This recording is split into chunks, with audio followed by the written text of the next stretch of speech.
Hello বন্ধুরা, আমি অনু update with অনু চ্যানেলে তোমাদের স্বাগত। আমি চলে এসেছি কথা সিরিয়ালের আপডেট নিয়ে। কথা সিরিয়ালে দেখা যাচ্ছে আমাদের প্রমিত বিশ্বাসের হাত থেকে কেসটা বেরিয়ে যায়। সে সাময়িকভাবে হলেও হেরে যায়, আর কথার চালেই পুরো কেসটা ঘুরে যায়। শশীভূষণ গুহ মাথা উঁচু করে কোর্ট থেকে বের, তাও আবার এই নাত বউ আর নাতি নাতনিদের জোরে।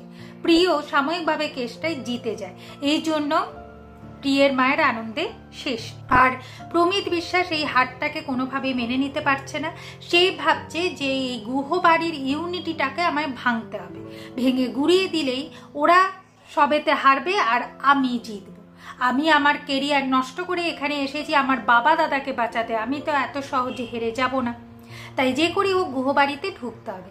ম্যান্ডি বলে গুহবাড়িতে ঢোকা কোনো ব্যাপার নয়, তবে ওরা যে 7 দিনে এই শুশ্রূষার টনিকটা বানাবে ঠিক করেছে, যে নবশুশ্রূষা টনিক, সেইটা কিন্তু বানাবে আক্কিল ল্যাবে। ওদের কিন্তু নিজস্ব ল্যাব বন্ধ, সিজ করা আছে। তাই আক্কিল ল্যাবে আমাদের চোখ রাখতে হবে, আর ওদের টনিক বানানোটাই ভেস্তে দিতে হবে। এইদিকে গুহবাড়িতে সাময়িক হলেও খুশির আমেজ দেখা যাচ্ছে, তবে কথা বলে যে এই টনিক বানাবো আমরা অনেক গোপনীয়তা বজায়। একটা বাইরে আমাদের ল্যাব হবে, একটা ঘরে ল্যাব হবে। আসল টনিকটা বানানো হবে গুহবাড়িতেই, আর বাইরে যে ল্যাবটা থাকবে সেখানে হয়তো আমাদের সাময়িক জিনিসপত্র এনে রাখা হবে, যাতে শত্রুপক্ষ ভাবে যে আমরা ওখানে টনিকটা বানাচ্ছি। তাই তাদের যদি হামলা করার থাকে তারা ওখানে হামলা করবে, গুহবাড়ির খোঁজ কিন্তু তারা কোনোভাবেই পাবে না। তো এখন বাইরে কোন ল্যাবটা ইউজ করা হবে না, আক্কিল ল্যাব।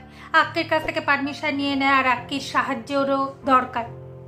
আর আমাদের শত্রুপক্ষ প্রমিত আর ম্যান্ডি জেনে যায় যে আক্কিল ল্যাবেই শুশ্রূষা টনিক বানানো হচ্ছে, তাই তারা আক্কিল ল্যাবেই হামলা করতে চলে যায়। আগামী পর্বে দেখা যাচ্ছে যে ম্যান্ডি খবর আনতে গিয়ে ফেসে যাচ্ছিল, তাকে ধরতে গিয়েও ধরতে পারে না। সেটা প্র্যাটি এসে কথাকে জানায়। কথা আর এভি যায় আক্কিল ল্যাবে আর গিয়ে খোঁজ করে যে কে এসেছিল। বলে কিনা সিসিটিভি ফুটেজ দেখলেই বোঝা যাবে যে কে এসেছিল হামলা করতে। তো বন্ধুরা, সিসিটিভি ফুটেজে কি ম্যান্ডি ধরা পড়ে যাবে? কি হতে চলেছে সেটা দেখতে হলে স্টার জলসা এবং স্টার জলসা এইচডিতে কথা সিরিয়ালে চোখ রাখতে হবে। আর আমার এই ভিডিওটা ভালো লাগলে লাইক, শেয়ার ও সাবস্ক্রাইব করে দিতে হবে। ভিডিওটা দেখবার জন্য অসংখ্য ধন্যবাদ।